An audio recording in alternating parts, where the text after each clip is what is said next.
And welcome to Links and Locks, the Action Network's golf betting podcast presented by Bet365. Alongside Spencer Aguiar, I'm Roberto Arguello. Thanks for joining us today as we break down our Genesis Invitational tournament preview here in 2024. We are at Riviera Country Club, the Riviera Country Club, where tournament host Tiger Woods is not only hosting, but he's in the field making his 2024 debut. We'll break down how we feel about Tiger Woods a little bit later in the show. But first, you know how we do it. We're going to get straight to our best bet. Spencer, what's your best bet this week? I'm going to go with Russell Henley minus 120 over Denny McCarthy as my best bet this week. All right, so going with Denny McCarthy. Going with Russell Henley over Denny McCarthy. I'm going to go with Taylor Moore for a top 20 at plus 240 at our sponsor, Bet365. That includes ties, but before we get into my top 20, tell me about your matchup bet, Spencer. So for me, and this is the same answer that I've given quite a few times when we've gotten these, we were talking about this off air even, like, while it's technically not a no-cut event, when you have 70 players in the top 50 and ties make the cut, and if you're within 10 shots of the lead, you also get into the weekend there. Like, to me, this is essentially a no-cut tournament. So I'm trying to shoot for upside in these spots more so than some of the safety marks. And when you look at a guy like Denny McCarthy, I'm also much lower than the public seems to be in the importance of around the green. It doesn't mean that around the green does not matter here. I just tend to think that it's a little bit easier than the public does to get up and down from a lot of these spots. I think there's a reason why golfers like Colin Morikawa, Victor Hovland, names like that have found success at this course. And I think it really just stems from the ability to where if you can hit a lot of greens in regulation and you just have some ability, like in Hovland's case, he can at least produce some strokes gained out of the bunkers. Like he's inside the top 25 of my model there. I think with the deep bunkering, that's a very important quality. But McCarthy had so many negative traits inside of my sheet when trying to shoot for upside. Inside the bottom 5 for me in expected weighted tee to green production. He does get that upside that comes to fruition a little bit when you look at some of the scrambling and short game metrics. But for a bet that I assume is going to go for 4 days, assuming that one of these two guys isn't one of those, handful of 5, 10, 15 players that don't end up making it to the weekend. I just think Henley possesses a higher ceiling here. So I'm going to bet on that, but it's kind of a similar answer that I've given during most of these tournaments that have a similar structure. These are not my favorite head-to-head betting cards at the end of the day, just because I would rather this be a 156-man field than I could find one golfer that I'm trying to oppose for this best bet where, well, I do want to take on McCarthy. This isn't necessarily the most ideal spot. And the other problem that we run into, Roberto, also is I don't want to give stale numbers on this show. The bet that I originally wanted to give, and we can talk about this later, Adam Scott over Sungjae Im, that moved 60 points, like practically overnight before we could film this show. So, unfortunately, sometimes it's just the second best play ends up being the best play when a number moves, just so everything is bettable for all the listeners out there. But Russell Henley minus 120 over Denny McCarthy will be the play for me. All right, we'll come back to that play later because I actually made a bet on that one too.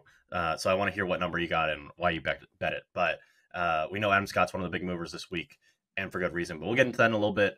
My best bet, I'm going to go with Taylor Moore, top 20, plus 240, where ties are paid in full. If you want to be a little bit more daring, you don't want to get ties paid in full, you can get a little bit better number as well.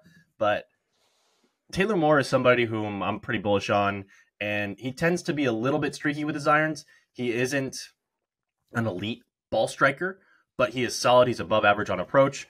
He hits the ball really far off the tee. And this week, distance is a little bit more important than accuracy, but you got to absolutely pick your spots around Riviera. You got to know where you can't miss. But he's stronger a little bit more on those mid irons and with the wedges. And this is one of those tournaments where that's going to be rewarded. And he is an elite putter. And he's played here just 2 times, third year on the PGA Tour for Taylor Moore. And he's gained over 0.7 of a stroke per round. So it's almost 3 strokes per tournament at Riviera that he's gained putting. And whereas this is one of the toughest set of greens to putt on the PGA Tour, if he can have a big-time putting week, which I'm not saying he's going to do it again this week, but I'm saying I like the chances of the upside for him. I think that combination with his strong driver, the really decent numbers on approach play from 150 to 200 yards, I think he's got some upside this week. So not only am I going to bet him for top 20 at plus 240, but I've got some other money on him in some other upside markets as well. He had a really strong week last week at the Phoenix Open, where he gained over a stroke per round on approach, but he had one of his worst putting rounds in a while. This is going to be a very different putting surface, with this being true POA instead of an overseeded surface. So I think that he can bounce back. I'm not worried about him having a couple poor putting weeks in a row. I don't think that's very likely. And he's also pretty decent around the green too. I do think that around the green play is important. This is, I think, the only tournament on the PGA Tour where you have the Kikuyu rough, where the fairways and the roughs are both Kikuyu, which is great in the fairway. It props up the ball perfectly, but if you're in the rough, people have described it like Velcro, and so you're really going to need to ball strike your way around this week.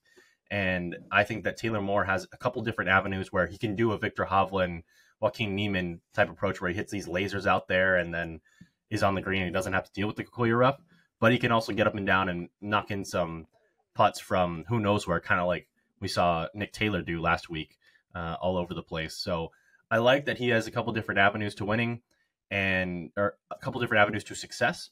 And so that's why I'm on Taylor Moore this week. Spencer, let's get into our course preview, unless you have some strong thoughts on Taylor Moore. How are you modeling Riviera Country Club this week? Yeah, I mean, you kind of said it best at the beginning. I mean, this is a historic venue that, in my opinion, is going to finally separate players. We have seen the first 6 events of the year produce 100-to-1 plus winner. I think you could make an argument that a name like Wyndham Clark was just a mispriced commodity, maybe more so than the rest of them. My model had him 50-to-1. It's an easy answer to give when that's the only one of the 6 that I actually ended up hitting. But with all of that being said, there's the ability here to where this is not one of those birdie fests to where players are going to be able to produce a score and go in that direction of a field that technically gets watered down in a lot of these weeks. Like 18 of the top 20 players in the world rankings that are still here on the PGA Tour are going to be at this event. So I do think the cream is going to rise to the top here. I think you get a venue that, while it plays slightly over 7,300 yards, it's a par 71. That yardage on the scorecard doesn't necessarily indicate how long it truly is, because most of the distance is hidden with the par 5 first and the drivable par 4 10th. Both of those play substantially shorter than your average return on tour. We do see that yardage get made up quickly, whether you look at, holes 2, 12, 15, and 18. Those are 4 holes that will present some of the more challenging par 4 locations on tour when you dive into their 26% to 32% bogey or worse rates. I think part of that reason stems from that overabundance of shots that we see from 150 plus yards. Nearly 73% of all second shots will occur from that range. I would say the other part of that answer, which produces the difficulty, is that, and you just talked about this a second ago, players can struggle out of this Kikuyu grass and this Kikuyu rough. I am curious to see if some of the rain in the location potentially softens the course marginally. I do think that helps ever so slightly to try to hold these greens, but still, at the end of the day, you get a speedier POA surface. This is true POA, as you talked about, so you're going to get that real bumpy, grainy sort of a look. That's going to result in a lower GIR percentage. You normally get about an 8% lower rate here than a standard track. And then I think the last thing to note on top of everything else is just, I tend to think, and I said this at the beginning, that strokes gained around the green won't be quite as challenging. It doesn't mean that you're not going to get those opportunities where you're going to have to produce, because you are hitting, or an average player is at least hitting 8% fewer greens in regulation. But to me, that mix of undulation, can you putt from off the surface? The deep bunkering, can you save a score from out of a bunker? Those are the specific asks that I'm really trying to find. And when I weighted in that fashion, it gave me a much different model. And maybe this is more of a DFS answer than anything else, but it gave me a much different model than I think a lot of people got, just because if everybody's talking about an overweighing strokes gained around the green, and while I have it in my model, I don't have it necessarily to the extent of most people. And I think the second factor to that is what you talked about, of you have to pick your spots here. Distance is more important than accuracy. I don't want to get those words mixed around, but I don't think this is one of those things where it's some bomb and gouge course where I'm trying to find the players who can hit the ball the furthest and advance it. You're going to need to miss in the right spots. You're going to need to set up the locations. I ran it as a 60-40 split of distance over accuracy. I did merge in a little bit of how a player has gained, in strokes gained off the tee at difficult scoring courses and courses that technically have difficult to hit fairways. But to me, that's more of like the ideal way to build this than saying, let's hit the ball as far as we can and then try to produce a score from there. I don't think that's the optimal route to find success here. I agree with everything you said. If I had anything to add to it, it's a George Thomas course. So we saw him last year at LACC. So one thing that he likes to do, start you off very nicely with an easy par 5. And this might be the easiest par 5 on the entire PGA Tour. It's like a driver pitching wedge for these guys sometimes, or oftentimes. You can get even less. And the only thing that makes it tough is that there's a little cart path in the way where you hit it through the fairway. So it makes it a little bit awkward sometimes. Anyways, he starts you off with a tough par 5, and then he greets you right after that with the toughest hole in the course, the second hole, par 4. So you survive those first 2 holes. I think those first 2 holes are very key to start off. And if you want to, you can also kind of play it live where you know you're going to make a birdie on your guy's going to make a birdie on that first hole. So maybe if you want to live bet the first round leader market, which I don't necessarily suggest because of dead heat rules, but you can kind of try to get cute a little bit with it. The 10th hole and the 15th hole have had their greens flattened a little bit so that there will be more hole locations also this year. The 10th hole, one of the iconic holes on the PGA Tour, the drivable par 4, where everybody goes for it except for Justin Thomas, which we'll discuss a little bit later. So we'll see how that affects how players play it this week, because they've known that for the most part, if you lay up, you're still going to have an almost impossible shot. So you might as well just get yourself into the crap immediately and then start dealing with it. So that'll be really fun to see. I'm pretty sure PGA Tour Live is going to have a featured hole there this week. And like you mentioned, you got to pick your spots. There's a lot of undulation on these greens. And so if you miss it on the wrong side of the green, you won't have as easy of a shot as other places. And whereas some of the tougher green complexes we've seen so far on the PGA Tour have been where, for example, at the Amex, you've got a Pete Dye course where there's water on one side and then you got some other stuff on the other side. Or last week at Phoenix, where there is some water in play. There's no water in play on this entire golf course, which I think brings out some level of variance where there's a penalty that's stiffer than the actual miss on courses with water frequently. But this week there isn't that. So I think it's a really cool, different test than the rest of the PGA Tour. And it's my personal favorite course that they play on the PGA Tour outside of maybe TPC Sawgrass, because I've played TPC Sawgrass a good number of times. But this is probably the best course design on the PGA Tour. So very excited to see it. And the cream should rise to the top, especially because there's no real choice because there are only 70 players in the field this week, 71, I think. But now that we discussed the course, Spencer, let's get into our outright betting cards. You got the tee. So we've talked about this a little bit, and we've talked about how the cream is going to rise to the top. Like, we've gotten a lot of tournaments this year that have featured, I would say, either some combination of fewer star-powered options up top. That would be kind of at the WM Phoenix Open last week, where we discussed it on the show. If Scheffler, Homa, any of those names up, Justin Thomas, if any of those names didn't win, it kind of opened up the board for what was going to come down beneath. And I know you ended up adding Nick Taylor at a certain point from an in-tournament live bet that you made. But I think when you look at all of our cards from a pre-tournament perspective, we were all peppering that like 100 to 200 to 300 to 1 range over and over again. And, unfortunately, we didn't land necessarily on the right winner pre-event with the information we'd given. But I think the general synopsis of what we were trying to find there was very correct, in where if the top of the board falters, all of a sudden things open up. I don't think that's the case this weekend. And I've kind of said this a million times. I would be shocked if we don't get one of these A-list names in the field to win.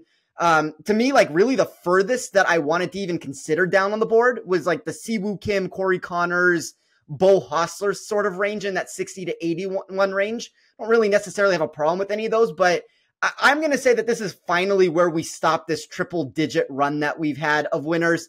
I'm going to say it probably shoots near the very top, if not the very top with it. So Scheffler, obviously, top win equity name on my board. His tee to green acumen's going to hold a massive advantage over the field for all the reasons that you can imagine. But I decided to go a little bit further down this slate just because of how quickly that exposure adds up. And I started with Victor Hovland at 15 to 1. You can find, if you shop around right now, there is a 19 to 1 in the space. So there are some numbers that are very doable for Victor Hovland out there. I think the interesting note for him is just how public his struggles became at Pebble Beach. You look at the result that he posted and then the subsequent withdrawal from the WM Phoenix Open. I think if he had played TPC Scottsdale and let's just say he finished anywhere, I don't know, in the top 30, this price would have likely landed more in that like 10 to 12 to 1 range. Instead, we got him to cite all the struggles with his game in the one event and then leave for additional coaching work. Like that kind of spurned on all this public lack of intrigue that we're seeing right now in the market for him just because of we don't know where his game is. But, you know, he started this season with 18 consecutive rounds of shooting par or better.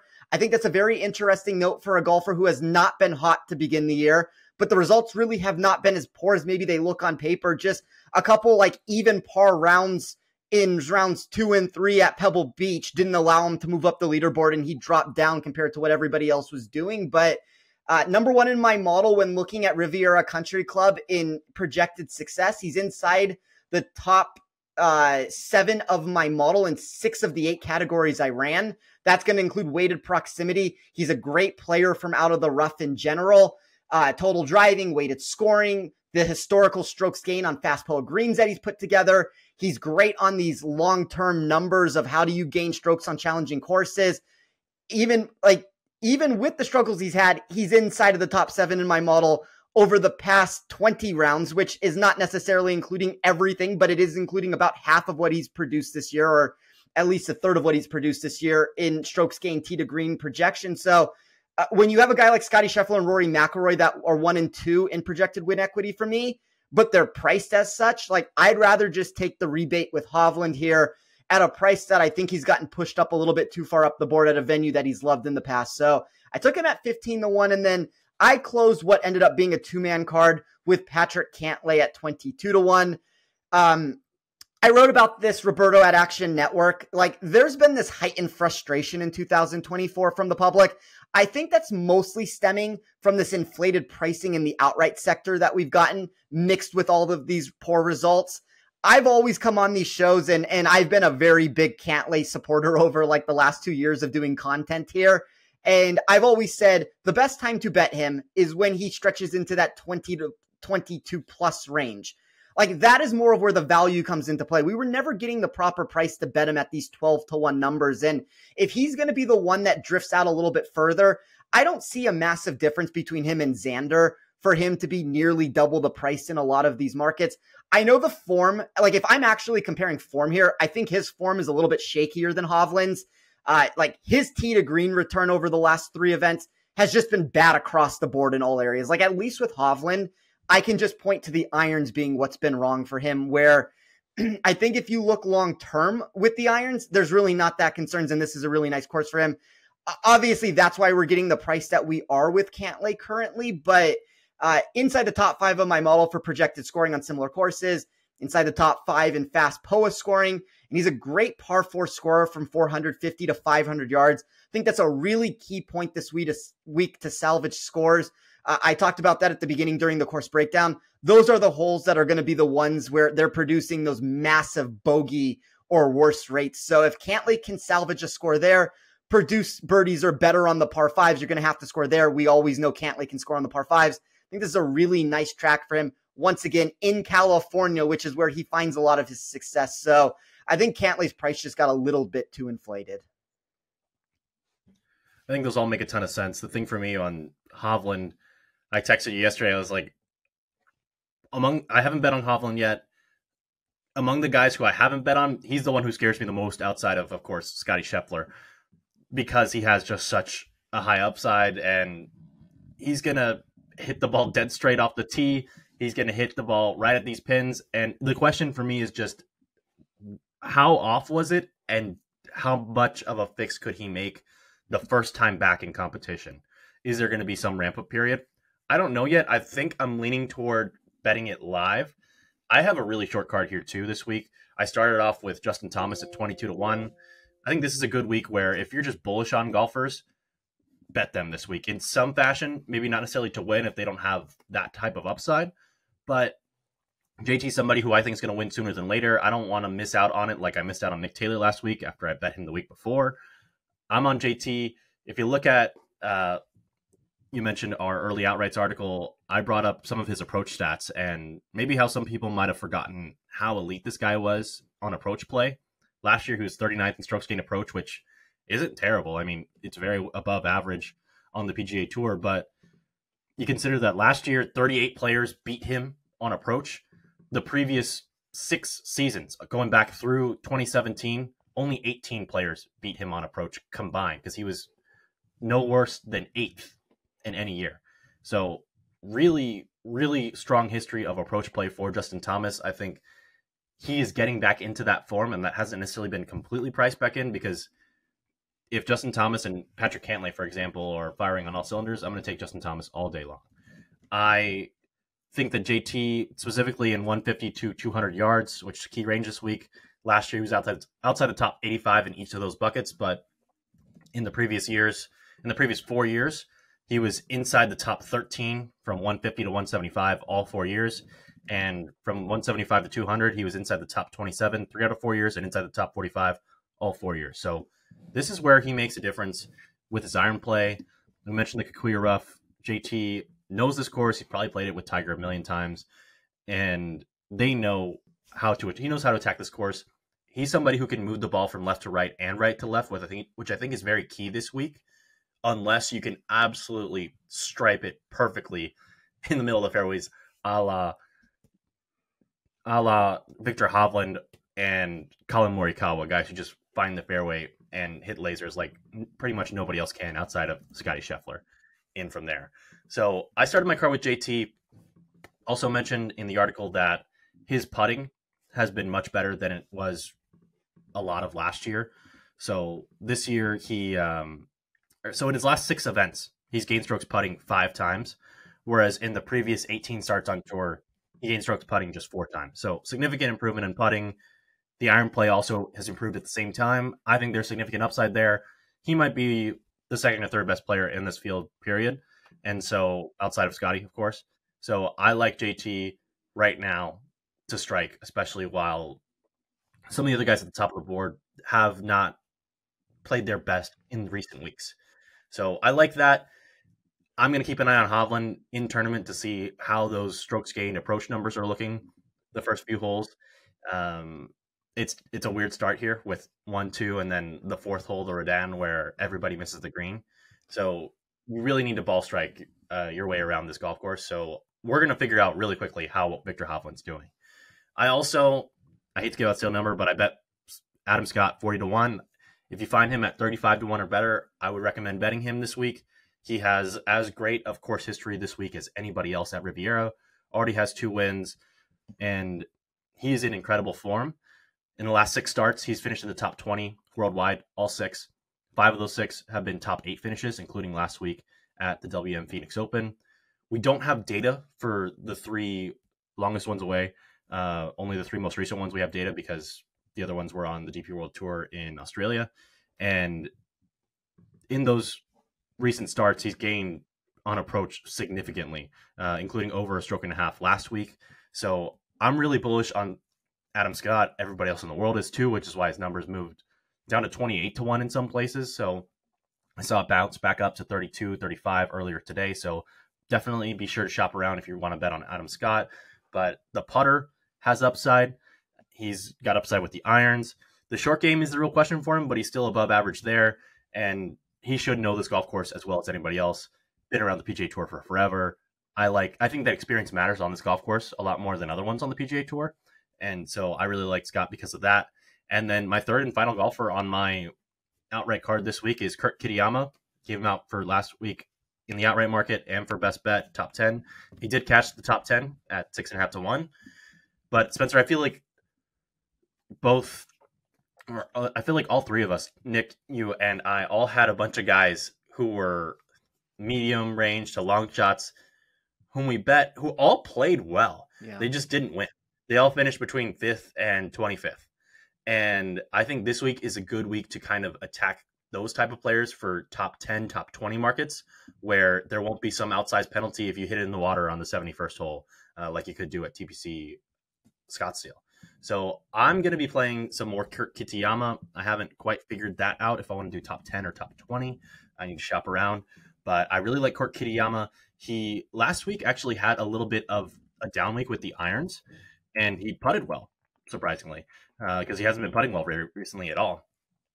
But he is really strong around the green and really strong on approach, which I think are two of the most important factors this week. And he's super long off the tee. If he can avoid mistakes off the tee, I think he's going to be situated to finish really highly this week and hasn't missed a cut going back to the Travelers in June. So he's been playing pretty solid golf. I think this guy's got some upside, and so I might play a little ladder play on him to win and top 20 and top 10, maybe even a top 5. But I'm really bullish on Kurt Kitayama this week. Those are my 3 guys on the card. If I knew Hovland was in good form, I'd have a ticket on him already. If I can find that 19-1 that you mentioned, I might also just. I think the juice is worth the squeeze at 19-1 for sure. At 15-1, I'm still a little bit on the fence, but 19, I think I'm there. This course is made for guys like that. Joaquin Niemann, also similar type of game to Victor Hovland, winner here a couple years ago. So I think that makes a lot of sense. I wanted to get back to the Adam Scott play that you mentioned against Sung Jae Im because I got it at minus 130. I knew that Adam Scott, with the great course history, with the form, is going to be one of the most public golfers this week. So I knew that one was going to run away, and Sung Jae Im just hasn't been playing great recently. So I got him at minus 130. What'd you get him at, and why'd you want to fade Sung Jae? I also got it at minus 130. And you know, it's interesting with the Adam Scott thing because there's always a player every single week that catches all the steam in the market and enters a zone to where, I mean, Adam Scott is at this week. He opens at 40. He drops into as low as 28-1. All his head-to-head matchups look super sharp. Like he's a pretty substantial favorite over a lot of names out there that you wouldn't even necessarily anticipate him being the favorite over. I've seen a head-to-head matchup, and I mean, maybe it's because this guy changes his name so frequently that books don't even know what he is or who he is at this point. But like Adam Scott was a favorite over Oberg. I think we're saying that correctly now. I mean, I would still like to say Oberg, but I also wanted to say Aberg originally. We'll settle on Oberg. I'm not changing that name again. That's going to be the last time. We have inside information thanks to Action Network golf staff writer Jason Sobel, who had Oberg on his radio show yesterday, and he can confirm that it is in fact Oberg. So this drama is over. It's over for the time being until Oberg decides that he wants to be called Aberg again or whatever. We'll go full circle on this and just start where we were. But I think that's a really noticeable thing that Scott would be the favorite over him in a head-to-head market. It shows with the course history that he has here. I think the metrics look great. I love the idea of betting Adam Scott in a head-to-head market. And that's kind of one of the first things. Like I always talk about trying to find opponents to fade. I think for a no-cut tournament, though, you have to be willing to shoot for that upside and back golfers that you actually want to back here, just because you run into some really weird scenarios where there's potentially 4 days. Like I'm going to say, I mean, unless Oberg implodes on himself, he's probably going to be there for all 4 days. So I'm trying to shoot for as much upside as possible. And Scott had a lot of those metrics of what I was trying to find. And when you look at him specifically against Sung Jae was the most mispriced golfer in my model this week. And this is coming from somebody who loves Sung Jae every single week and tries to find a reason to back him. This was like the first tournament in quite some time that he was negative across the board. The course history here has never really delivered how you would want it to on paper. The current form is kind of tumultuous right now, like 3 finishes. Nothing's better than a 66th. And Pebble Beach is a limited field contest there to where he comes 66. He comes 66 at the WM Phoenix Open. I just don't think he's firing on all cylinders right now against a golfer that, the market is telling you what it thinks of Adam Scott in outright bets and head-to-head wagers. That meant something to me to where I thought 130 was still a good price. It's not bettable anymore into this like minus 170, minus 180 range. But, unfortunately, that's what happens. Numbers move, and I don't think either one of us are ever going to come on here and give out a stale number that's not bettable anymore. Yeah, absolutely not. And The Sung J M numbers are really surprising, and not only does he have those 3 consecutive poor finishes, but he's lost strokes significantly on approach in his last 4 tournaments. So hopefully Sung J figures it out.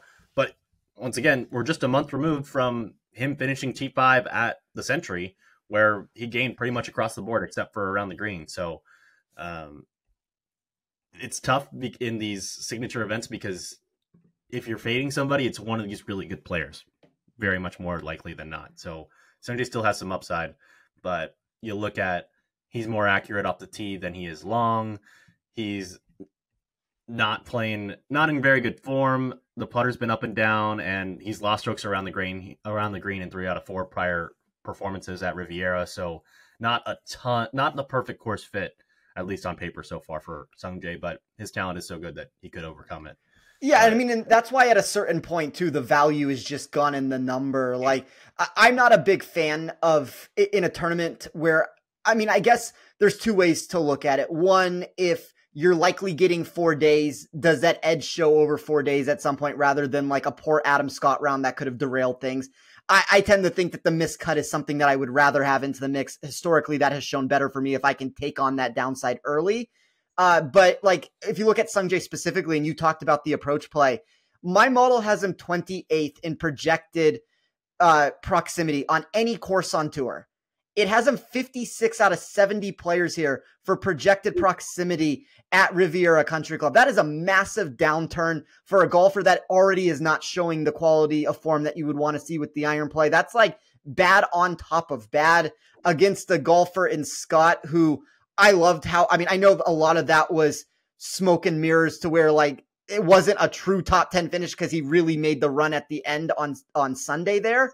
But I mean, that's good enough for me to realize like this is a golfer who's in form, who's heading to a course that he loves against a golfer that has not one finish at Riviera that I can point towards. And a lot of those finishes have entered where he has had massively good form in a lot of these lead up events where he doesn't have it this year. So this has always been the little hiccup spot right before he enters like the Florida swing again, like historically. So I think it's a nice spot to where you said when you take these star versus star battles, it's really difficult to find too many of these stars that you want to take on. This was one of those star names that I thought there was a legitimate reason to why he's the most mispriced player on the board. I thought that Oberg versus Scott matchup was really interesting also. Just by the way, Oberg, somebody whom I will definitely keep an eye on in live market just because his talent is so otherworldly, and nearly won at the Farmers, nearly won at Pebble Beach. Who knows? Maybe if they play 72 holes instead of 54, he wins there, and his price is a little different than what it is right now. He's just got such undeniable talent. He can beat you in a myriad of ways as well. I'm very intrigued to see how Oberg does this week, just about as much as anybody outside of Victor Hovland and the Cat, of course. Before we get into Tiger Woods, a reminder that the Links and Locks podcast is proudly presented by Bet365. Bet365 doesn't do ordinary. That's why you get more boosts with them than anyone else. Every day, they power up the odds on hundreds of bets to give you a chance to win more. Bet365 boosts specific markets, your winnings, and even parlays. And they don't stop there. Keep an eye out for the biggest and best odds with the incredible Super Boost. Check out the boost and see why it's never ordinary at Bet365. Must be 21 or older and present in Colorado, Indiana, Iowa, Louisiana, New Jersey, Ohio, Virginia, or 18 and older in Kentucky. Gambling problem? Call 1-800-GAMBLER or 1-800-BETS-OFF in Iowa. Terms, conditions, and restrictions apply. All right, Spencer. Arguably the greatest golfer of all time, Tiger Woods announced his new line of apparel yesterday, the Sunday Red. He will be competing in it for the first time this week at Riviera Country Club, one of the rare spots where he didn't win, or he hasn't won a tournament yet on the PGA Tour, and neither did Jack Nicklaus, by the way. So, fun little nugget there. How are you approaching Tiger Woods this week? Are there any bets that you've made on him, or any that have caught your eye, or any that you might be looking for that you haven't quite seen yet? So I think here's the problem with Tiger Woods bets, and this doesn't come as a shock because he is such a public favorite, and we see it every single year that he enters contests. If you look at books out there, like let's start with Bet365 and we'll just move down to other bets that are out there in the market. But if you look at Bet365, 44th or worse is a massively juiced side for him in a 70-man field. So that's going to show you where Bet365 believes Tiger is going to finish. I mean, it's outside of the top 45 based off of that there. My model would tend to agree with that answer. I think the problem is, though, with a lot of these shops out there, and when you start looking around for numbers, a lot of these markets are one-way streets. What I mean by that is you get props like, how many birdies will Tiger make? What is the top finish that Tiger is going to do? Will he enter the top 5? But it's a one-way market. You can only bet he will have over X amount of birdies. He will finish better than this result. This is just trying to bait in every single public bettor. And I hope I'm wrong here. I hope Tiger comes top 10. It's better for golf when he produces than when he's not in the field. The eyeballs that come to the sport is what we need right now with all this turmoil that we have going on between the PGA Tour and LIV. I hope Tiger wins this contest. But at the end of the day, there is no value to be had in betting Tiger Woods in a one-way market where you can only bet the yes or the positive results and you can't take on any of the negative traits. And I think that's the most indicative answer that I can give to everybody out there listening, is that if a market or books are only going to offer you a one-way street here, it's because they think he's not going to do whatever the thing is that they're telling you that you can bet him to do. So I'm going to be out. I hope I'm wrong. I hope he produces. It's just, even at his best, he's never won this tournament. This is not necessarily a course that has been perfect for him. And if we've seen in recent iterations of where he's played this contest, it's really not that much to hold on to that you would love to see return wise. Like a lot of random either miscuts or finishes outside the top 30. Like there's just not a ton there recently. And it's always difficult to know exactly where his game is, which I guess that's a positive thing for Tiger in some sense here, because he always could just be vintage Tiger that turns back the clock. I mean, I don't want to get too much into the apparel side of things here, but I'm going to miss the Nike ensemble that he used to wear. Like, I don't know what this new outfit is he has. That's my personal take there. That is not anybody from Action. Maybe everybody else out there likes it, but I don't know what that logo is at the end of the day. It didn't catch my eye. That's for sure. I got to see him wear it for 4 days on the course before I make any judgments. So we can touch base on that later next week. Who knows? Maybe we'll get him and Jason Day in the same group. We could see all their fits together. It's probably pretty likely. I mean, I could very well see this being a Jason Day, Justin Thomas, Tiger Woods pairing. We should get those tee times later today. And of course, he's the tournament host, so he gets a little home cooking in those pairings. Spencer, you got anything else on your card this week, or are you ready to hop into our rapid fire shortly? No, I'm good for rapid fire. It's a very minimal card this week. We lose all the value in the placement market, at least according to my numbers. These smaller fields reduce a lot of what I'm trying to do. I didn't think that the top 10 numbers were necessarily that great. It was an interesting outright board just because there wasn't as big of a upfront hold percentage as we have been getting some of these other weeks. It's probably because books are cleaning up with all these long shots that are coming in that you can reduce things like 6-7%. And, you still have a massive hold percentage that's being taken up front there, and they're fine doing that. And I think that kind of just speaks to how much quality that even books think that there is at the top of boards this week, that it's like, pick which one you like of the group. There's 20 guys up there that are all like in that like 50-1 or less range that all have upside, and figure out which one you think is the one that's going to win. And we'll let you guys take them at a price that some are fairer than others. But I mean, that's kind of, it seems like what books have done this week. Did you have any golfers who just missed your outright card that you seriously considered or might add later? I always think Scottie Scheffler is a value when he's at these 7.5 to 1 numbers. I just can't get there from an exposure standpoint. It's more that I'm going to have at risk just to get him onto my card as a single name. So I don't really feel like betting 1 unit to win 7.5. I'd rather have like 0.7 units on Hovland and Cantlay and bet them to win a little bit over 7. I just think that's like a better long-term EV strategy, so I don't have to get as much exposure there. The one name for me, and this is the shocker here, it came down to either Cantlay or Morikawa. And I would be very curious to hear your thoughts here on this, because I know you bet Justin Thomas. If you look at Thomas, You look at Morikawa,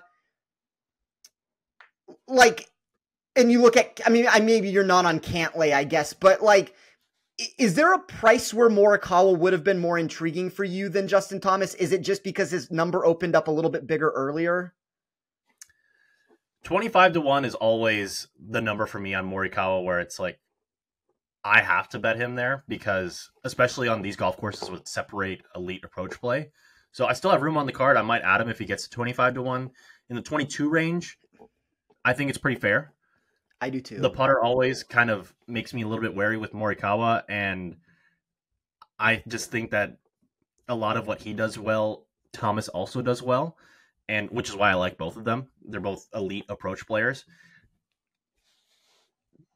Scottie Scheffler being in the field is a factor for me, of course, and I think you have to reach that higher level, and I'm not sure that Colin can quite get there just because he's not as long off the tee and he has the serious short game issues.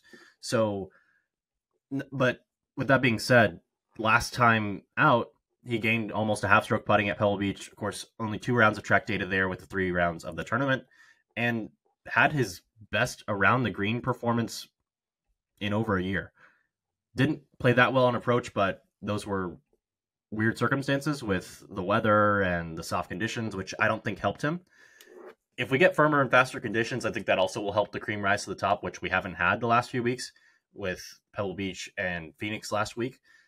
I'm very intrigued by Morikawa. He's got great course history here, where last 2 times, top 6 finishes, gain strokes across the board. I think he and Hovland are always very similar types of players, but I just think that Hovland has a little bit more firepower, which is why I would go with Hovland.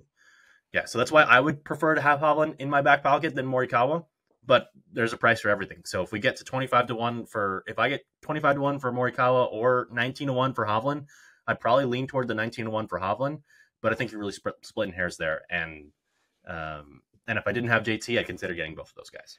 Yeah, I've had a bad habit this season of the first guy that's missed my card has either gone on, maybe not to necessarily win a lot of these events, so it hasn't burnt me too much here, but they have been like the second place finishers most of this week. Like if you look at like Højgaard and Finau a handful of weeks ago, those were the first 2 names to miss my card. Very much looked like one of those names was going to win on Sunday, and it just didn't end up coming to fruition there. Like Morikawa was the closest one for me, and I never really see this upside in my model. I always say that Morikawa, like I think I agree, 25-1 was the price I wanted, which is why I ultimately didn't land on it. But I am a little bit worried that, like, I love the Hovland route that I've gone. I'm a little bit worried that the Cantlay route ate up all the exposure to where I couldn't get to Morikawa, and the more that I keep running numbers, the more I like Morikawa in a lot of these spots. Just want to throw one little tidbit out there for everybody listening. You can do with this what you want. You can do with the information that historically this season, the one that hasn't made the card has been the one that's been the one who's kind of performed very admirably in spots. But Colin Morikawa, in projected strokes gained tee to green for Riviera Country Club, when I ran the data over the last 24 rounds, that's going to take a couple events from this year and a couple events from last year. So it's going to stretch a little bit further, but it's not going to run as far as I normally run the data. Number 1 in my sheet in expected strokes gained to tee to green there. That's including the short game problems that we're talking about. I do think that he is a decent enough player from out of the bunkers. Not the best, not the worst, but I think that's one of the reasons why he has found success here.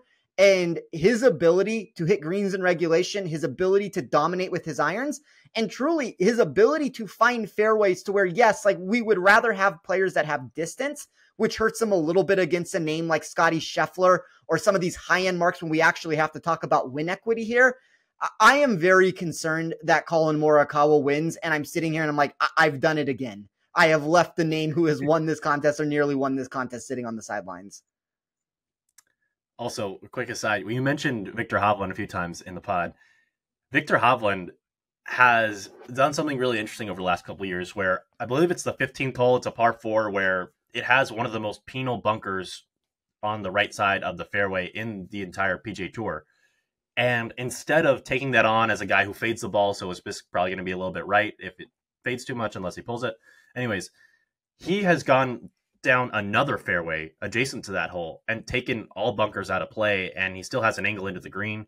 Last year, they tried to deter him from doing that by putting a scoreboard there, but the scoreboard wasn't high enough. I've never talked about scoreboards before, a tournament before. I want to see how big that scoreboard is this week.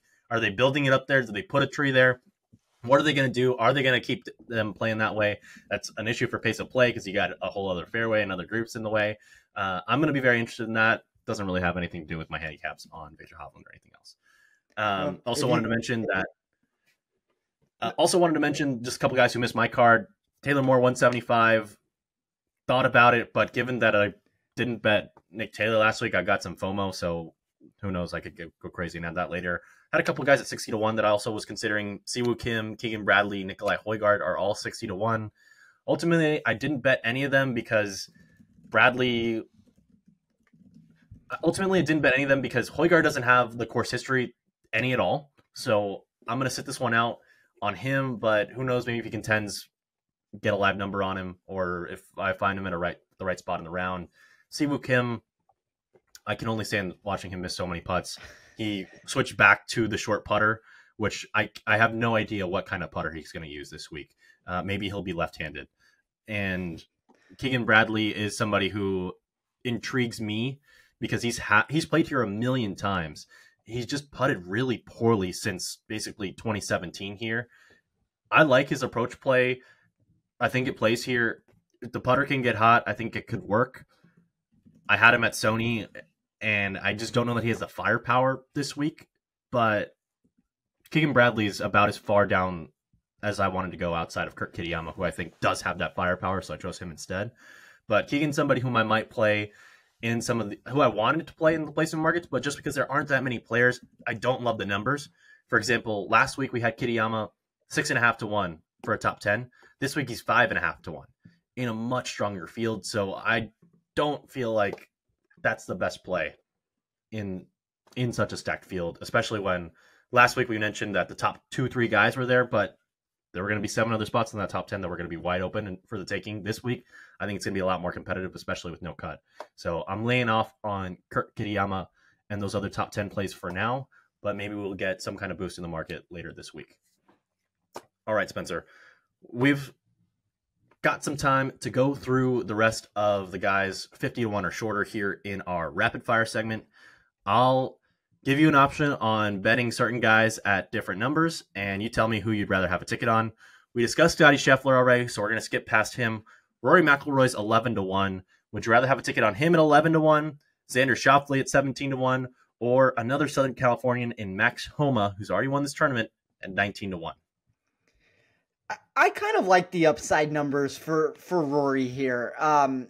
Didn't want to get there with a ticket necessarily at the price that we're paying, but I think of those 3 options, I worry a little bit that Homa's course history and the California narrative has just baked in so much into his total. I am not going, it's the same answer I've given for Cantlay of why I can't bet Xander at those prices at this point. It's just too low. Like, put him at 25-1 plus, we can have this conversation again, but like, no matter how great the numbers look, the win equity just never quite shows up the way you want it to. Rory looked great in his last start until he didn't look great and all of a sudden imploded himself off the leaderboard, took penalties, finishes near the bottom of the pack. It was such a weird finish that round that just continued for every single day throughout the rest of the tournament until it ended there. So he started this year very strong over on the DP World Tour. I think Rory has legitimate upside here. Now, if I'm going to move to the top, I think I'd rather just move to the very top and go to Scottie, and that would be more of the route. But Rory was second in my model for projected win equity, very slightly above what I had for Victor Hovland. So that's one of the reasons why I went with Hovland, just because there was better value in that price. But I mean, that's Scheffler, Rory, Hovland would be the top 3. And then, I mean, really, if you're looking for where the rest of that win equity comes from me, like Xander is technically the next name, but it's a very close margin between Xander and Cantlay and Hovland and Morikawa. Like, all those players are kind of all in the same range. So I decided to take the ones that were deeper, and that was kind of the mindset behind that. I agree with everything you just said. I think that I can't remember a round like Rory's first couple rounds at Pebble Beach where he was 6 under par, gets the 2-stroke penalty. He was the favorite to be the first round leader, to win the tournament, everything. and he finishes 66th out of what, like 80 players that week. Yeah. Shocking. I think you're getting a little bit of a discount because of that. So if you want to just play Rory, if you're a big Rory fan and you just want to bet him and nobody else in the outright market this week, I don't think it's a terrible strategy. Doesn't fit my risk profile personally, but I think you could do worse this week. Yeah, welcome to my life at Augusta National every single year betting Rory. Maybe this is the year.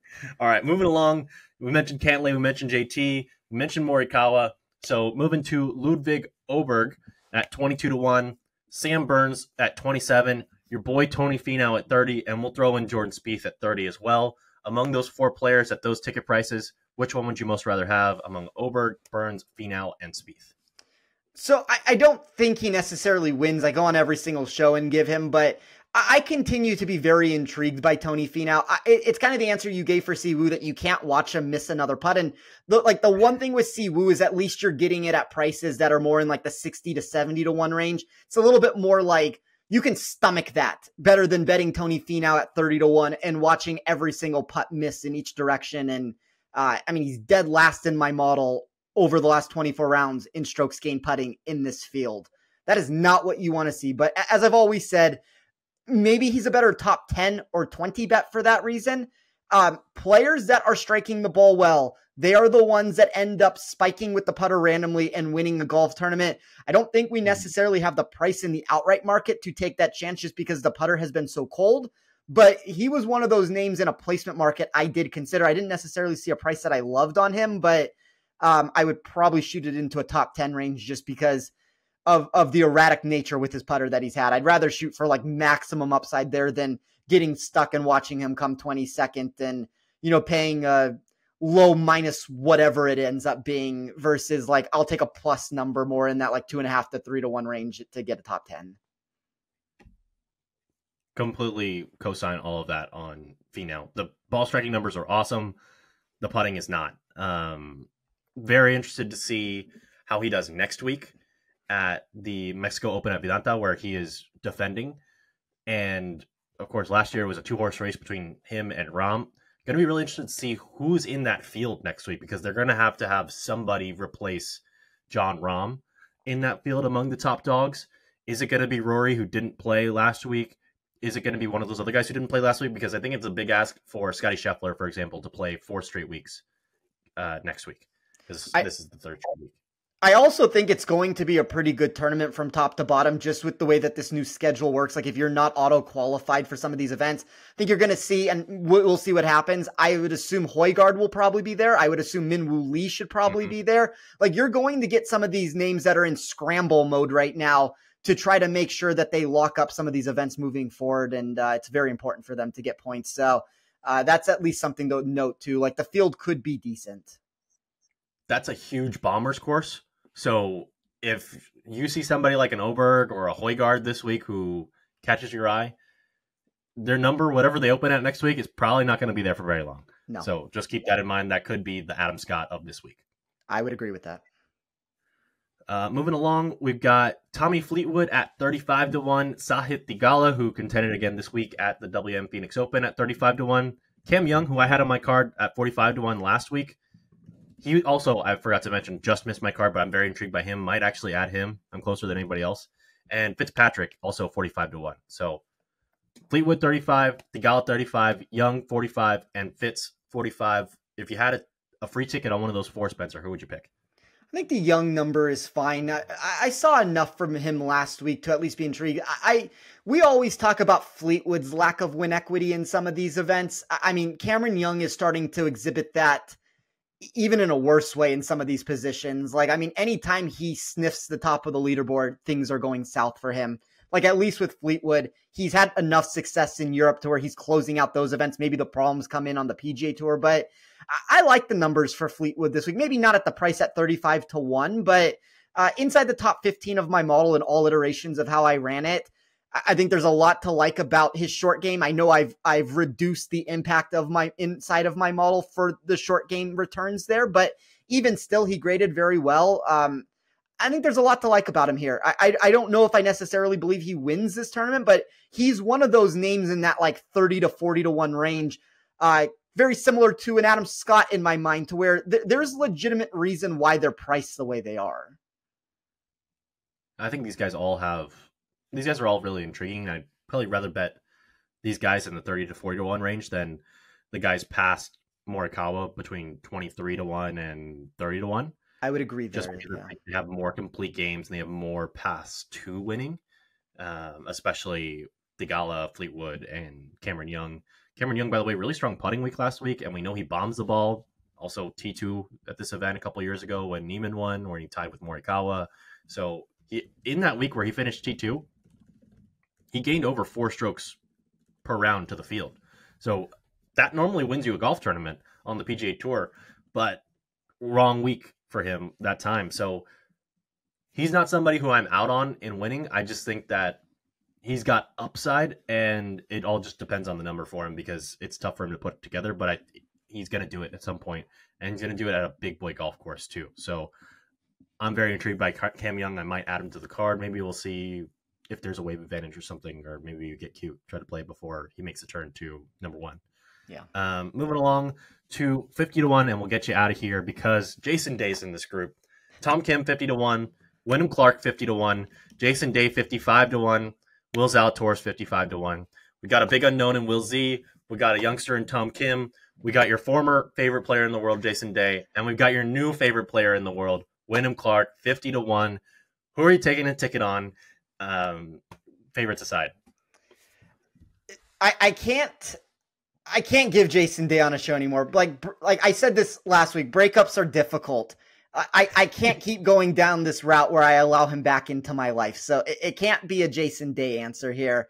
I also don't feel like I can give a Wyndham Clark answer just because there's been such a pristine record that I've had with him. Like when I've chosen him in spots, he has won. If my model isn't necessarily predicting that, I'm going to go a different route there. I think it's a fine course fit for him. Like he's inside the top 15 of my model. Don't necessarily have any massive concerns. I guess my bigger worry would just come down to like what his win equity actually is in this field at the price that you're paying. If I was to just randomly shoot for the moon here, it would probably be on Tom Kim. We saw a little bit of something at the end of last week's tournament at the WM Phoenix Open where I thought he made a nice run on the weekend. He almost missed that cut and he got himself through, showed a little bit of signs of life again that we hadn't seen for a handful of events. I always think that just with his age and the upside that he has shown in the past, he's an intriguing target to consider. I couldn't find a way to get him onto my outright card, but he did have positive trajectory for upside, that negative floor that you're looking for in like on the reverse end, like where he's a better upside bet than he would be a safety play. But I think that works fine in certain markets, whether like that be for a top 10 or for an outright win. Like that's more of like the doable route that I would like to take with Tom Kim. I think these guys all have flaws. Kim, I'd like to be a little bit longer, but I think I would too. Has upside that you mentioned that I really like. Wyndham Clark, I want him to be able to move the ball both ways, but I think at 50 to 1, it's still a little bit disrespectful. I think he should be more closer to 40 to 1. JJ has really struggled here. The approach play is not what I'd like to see. And Will Zalatoris, the club head speed, the ball speed isn't where it was 2 years ago. Until we get back there, he's not that golfer for me. So he doesn't have the short game like a Tom Kim that can overcome it. So with that, Spencer, I know you got to get out of here. Where can the people find your work this week? So you can find me on Twitter at TOffSports. I will have my Wednesday outright article that I'm going to do here at Action Network. We'll talk about where the sharp money has moved in. We'll continue that conversation that we had here. We'll get a little bit more in depth of why I've backed some of the names I have, and we'll talk about where the best value is on the board if you've missed any of those prices of where things sit on Wednesday. I'll also have all my in-tournament bets that I post over here at Action Network, and then you can get my model and all the data that I've talked about over at Rotoballer. And Spencer, I understand you're receiving an award this week.